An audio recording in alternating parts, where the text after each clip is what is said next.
CPS 1 and 2 यामधील unit 2 आपण अभ्यासत आहोत आणि त्यातील 2.3 समवाय कोरिलेशन म्हणजे काय हे आपण समजून घेणार आहोत। तर समवायाला इंग्रजीत कोरिलेशन असा शब्द आहे। एक विषय शिकवताना दुसऱ्या विषयाशी आवश्यक तेथे संबंध जोडणे किंवा सांगड घालणे म्हणजे समवाय। वेदकाळामध्ये सर्व विषयांचा समावेश हा वेदांमध्ये होता। प्राचीन काळातील तत्त्वज्ञानाचे कोणत्याही विषयासंबंधीचे विचार त्याच्या तत्त्वज्ञानातून प्रकट होतात। म्हणजेच कोणताही विषय हा तत्त्वज्ञानाचा भाग आहे, किंवा आपणास असेही म्हणता येईल की कोणत्याही विषयाचा उगम हा एकाच ज्ञान शाखेतून झालेला असतो। जसजसे ज्ञान विस्तृत होऊ लागते तसतशी नवीन विषयांची निर्मिती होते। विविध ज्ञान शाखांचा व शास्त्रांचा जसा विकास होत गेला तसा गणिताच्या ज्ञानात भर पडू लागली आणि गणिताची ही स्वतंत्र शाखा अस्तित्वात आली। शिक्षक असं गृहीत धरून चालतात की आपला विषय आणि इतर विषय यांचा फारसा संबंध नाही, आपला विषय हा वेगळा विषय आहे।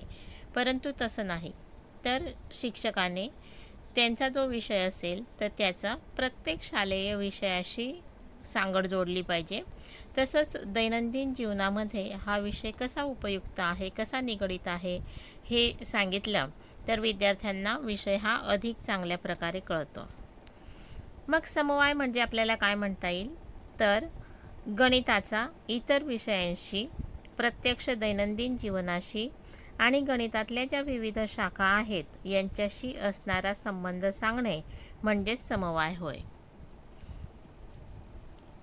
आपण हे पाहिलं की समवाय म्हणजे काय, तर विषयामधला परस्पर संबंध सांगायचा आणि एक विषय शिकवत असताना दुसऱ्या विषयाशी आवश्यक तेथे संबंध जोडायचा किंवा सांगड घालायची, हे म्हणजेच समवाय होय। तर हा जो समवाय आहे तर हा 4 प्रकारे साधता येतो। तो म्हणजे गणिताचा प्रत्यक्ष जीवनाशी समवाय, गणिताचा इतर शालेय विषयांशी समवाय, गणिताचा पाठांमध्ये असलेला परस्पर समवाय आणि गणिताच्या ज्या शाखा आहेत बीजगणित, भूमिती, अंकगणित, तर या शाखा अंतर्गत असलेला समवाय। तर या प्रकारे गणिताचा 4 प्रकारे समवाय हा साधता येतो। मग या समवायाचं महत्त्व काय, तर या महत्त्वामध्ये आपल्याला असं म्हणता येईल की शालेय शिक्षणाचं ध्येय जे आहे तर हे शालेय शिक्षणाचं ध्येय हे आहे की व्यक्तीचा सर्वांगीण विकास करणं। आणि मग हा व्यक्तीचा सर्वांगीण विकास करायचा असेल, बालकाच्या विविध अंगांचा विकास करायचा असेल तर त्याला विविध प्रकारचं ज्ञान देणं आवश्यक असतं आणि त्यासाठीच शाळेमध्ये विविध विषय हे शिकवले जातात। पण हे विषय शिकवताना विविध विषयातील परस्पर संबंध लक्षात आणून दिला जात नाही आणि म्हणून समवाय यासाठी महत्त्वाचा आहे की या विषयामध्ये असलेला परस्परांचा संबंध शिक्षकांनी विद्यार्थ्यांच्या लक्षात आणून द्यावा, जेणेकरून विद्यार्थ्यांचा सर्वांगीण विकास हा होईल। त्यानंतर आपल्याला असं सांगता येईल की समवाय का महत्त्वाचा आहे, तर जो विषय आहे तर या विषयाची आणि दैनंदिन जीवनामधले जे अनुभव आहेत तर यामध्ये कसा घनिष्ठ संबंध आहे, तर हे शिक्षकाने विद्यार्थ्यांच्या लक्षात आणून दिलं तर ते विद्यार्थ्यांच्या कायमस्वरूपी लक्षात राहील आणि शिक्षण हे उपयुक्त राहील। त्यानंतर समवायाचं महत्त्व आपल्याला या प्रकारे सांगता येईल की समवायामुळे ज्या गोष्टीचे अध्ययन करायचे आहे त्या विषयाकडे पाहण्याचा विद्यार्थ्यांचा आणि शिक्षकांचा दोघांचाही दृष्टिकोन हा विशाल बनतो आणि त्यानुसार समावेशक ज्ञान हे मिळवले जाते। पुढचं समवायाचं महत्त्व आपल्याला असं म्हणता येईल की जीवनातील प्रत्यक्ष अनुभव आणि शालेय विषय यांची सांगड घातली गेली तर शालेय विषयाचं मूल्य वाढतं।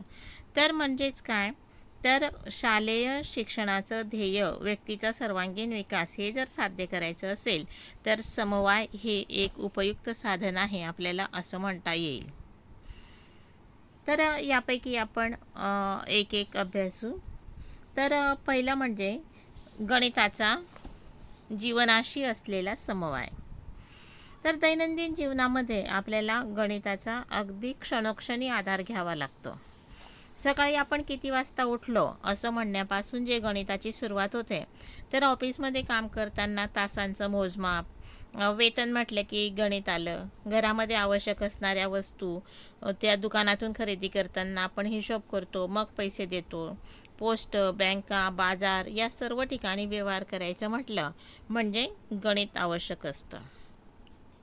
जसं साक्षरांसाठी गणित आवश्यक आहे तसं निरक्षरांसाठीही गणित आवश्यक असतं. उदाहरणार्थ, भाजीवालीला लिहिता वाचता आलं नाही तरी चालेल, पण व्यवहाराचं गणित मात्र तिला आलंच पाहिजे. भाजी कोणत्या दराने घ्यावी, कोणत्या दराने विकावी म्हणजे नफा होईल, भाजी कशी मोजावी त्याचं मोजमाप, पैशांची देवघेव त्यासाठीचे गणिती क्रिया, हे सर्व तिला आलं तरच ती व्यापार करू शकेल. आणि यासाठी शाळेमध्ये बँकेचे व्यवहार, पोस्टाचे व्यवहार हे प्रत्यक्षपणे शिकवले पाहिजे.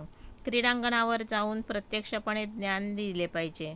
आणि म्हणजेच यामुळे काय होईल तर दैनंदिन व्यवहार आणि विषय यांचा समवाय साधला जाईल आणि विद्यार्थ्यांच्या ते चांगल्या प्रकारे लक्षात राहील, तो विषय त्यांच्या कायमस्वरूपी लक्षात राहील. तर आपण समवायाचा पहिला प्रकार पाहिला, तो म्हणजे शालेय जीवनाशी गणिताचा असलेला समवाय.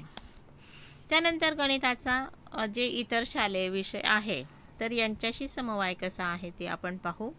तर इतर जे शालेय विषय आहेत ते आणि गणित यांचा समवाय साधताना आपल्याला खालील प्रकारे विचार करावा लागेल. ते म्हणजे गणित आणि विज्ञान, गणित आणि भूगोल, गणित व चित्रकला, गणित व इतिहास, गणित व भाषा आणि गणित व अर्थशास्त्र. तर या 6 विषयांचा आपण गणिताशी असलेला समवाय अभ्यासू. तर पहिलं म्हणजे गणित आणि विज्ञान. तर गणित आणि विज्ञान हे 2 विषय असे आहे की हे अगदी एकमेकांवर अवलंबून आहे. संपूर्ण विज्ञानाचा अभ्यासक्रम हा गणितावर आधारलेला असतो. गणितातील परिमाणे, समीकरणे, गुणोत्तर, प्रमाण, आलेख या कल्पना विज्ञान अध्यापनामध्ये वारंवार वापरलेल्या दिसतात. आणि त्यामुळे विज्ञानाचा अभ्यास करायचा असेल तर संपूर्ण गणिताचा अभ्यास हा असला पाहिजे. विज्ञानामध्ये पण आलेख, त्रिकोणमिती, क्षेत्रफळ, घनफळ हे आपल्याला खूप प्रमाणामध्ये वापरलेलं दिसतं. विज्ञानातील प्रयोगातून प्राप्त झालेल्या निष्कर्षातून निष्कर्ष काढत असताना गणिताची गरज भासते.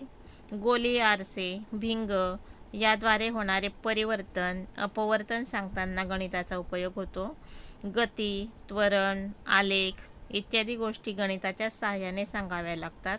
प्रत्येक नियम किंवा सूत्र गणिताशिवाय तयार होणं शक्य नाही. प्रकाश, पृथ्वी, चंद्र, सूर्याभोवतीचे भ्रमण, पदार्थाचे गुणधर्म तर या सर्वांचा गणिताशी संबंध येतो. भौतिकशास्त्रातील सूत्र आणि तत्व यांचे आकलन होण्यासाठी गणिताची गरज असते. रसायनशास्त्रामध्ये अंकगणित, बीजगणित यातील समीकरणं, गणिताचा नियम याचा उपयोग केलेला असतो. रासायनिक संयोग आणि विघटन यांच्या बाबतीमधले पुष्कळसे नियम हे गणिताच्या नियमावर आधारित असतात. कार्बन संयोगाचा अणुभार गणितानेच काढता येतो. तर या प्रकारे आपल्याला गणित आणि विज्ञान यांचा समवाय हा सांगता येतो. त्या पुढचा विषय घेऊ आपण, तो म्हणजे भूगोल. तर गणित आणि भूगोल यांचा समवाय आपल्याला कशा प्रकारे साधता येतो तर गणिताचे कितीतरी मूलभूत सिद्धांत हे भूगोलाचे ज्ञान मिळवताना उपयुक्त असतात.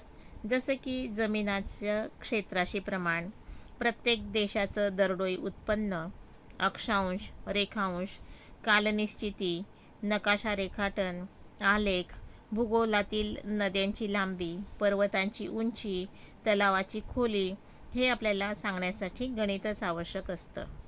कोणत्याही देशाची लोकसंख्या गणितामुळेच व्यक्त करता येते. पृथ्वीचा आकार, पृथ्वीचे परिभ्रमण व परिवलन, स्थानिक वेळ, प्रमाण वेळ काढताना गणित हे उपयोगी पडते. भूगोलाचे अध्यापन करताना, विशेषतः प्रात्यक्षिक करताना जे क्षेत्रमापन करावे लागते त्यावेळी समरूप त्रिकोण, त्याच्या बाजूची गुणोत्तरे, त्यांचे गुणविशेष इत्यादी बाबीचे ज्ञान देणे आवश्यक असते.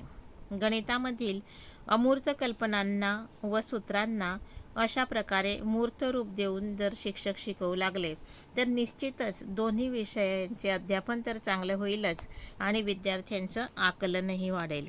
तर या प्रकारे आपण गणित आणि भूगोल यांचा समवाय सांगू शकतो. तिसरा विषय म्हणजे चित्रकला.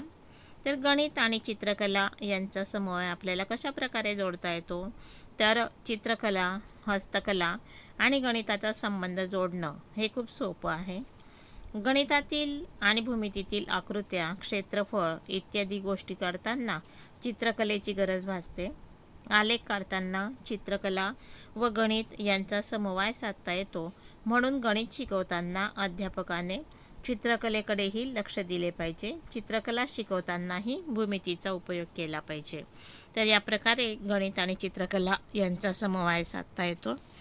त्यानंतरचा पुढचा विषय म्हणजे इतिहास. गणित आणि इतिहास यांचा समवाय साधताना इतिहास शिकवताना पायथागोरस, न्यूटन, रामानुजन इत्यादी गणितज्ञांचा इतिहास सांगून गणिताबद्दल प्रेम निर्माण करता येईल. तसंच गणित शिकवताना या गणितज्ञांची चरित्र सांगून विषय रोचक करता येईल.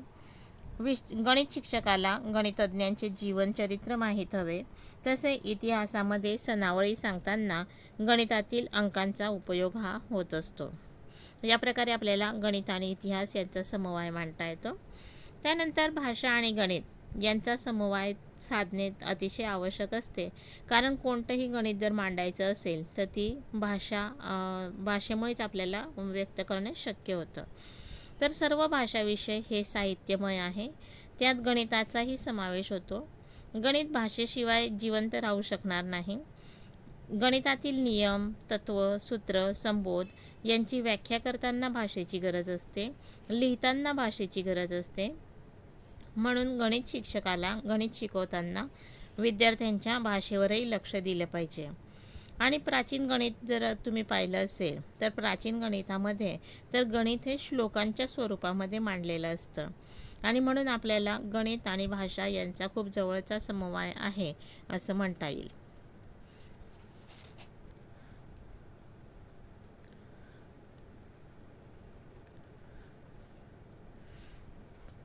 त्यानंतर गणिताचा शाखांतर्गत समवाय पाहत असताना गणिताचा त्याच्या शाखांमध्ये जो सहसंबंध आहे, तर अंकगणित, बीजगणित, भूमिती, त्रिकोणमिती, प्रतलीय निर्देशक भूमिती अशा ज्या गणिताच्या वेगवेगळ्या शाखा आहेत तर त्यामध्ये आपल्याला समवाय साधता येतो. उदाहरणार्थ विस्तार सूत्र जर शिकवायचं असेल तर भूमिती आणि बीजगणित यांचा समवाय साधता येतो. अंकगणितातील विविध सूत्र म्हणजे बीजगणितच आहे. अंकगणितातील नफा तोटा, व्याज, क्षेत्रफळ इत्यादी भाग शिकवताना बीजगणिताचा उपयोग होतो. बीजगणितातील लसावी, मसावी, अपूर्णांक, वर्गमूळ इत्यादीमध्ये अंकगणितातील पद्धतींचा उपयोग होतो. बीजगणितातील बरीचशी सूत्र ही भूमितीच्या साहाय्याने स्पष्ट करता येतात. अंकगणितातील क्षेत्रफळ, घनफळ शिकवताना भूमितीचा उपयोग होतो.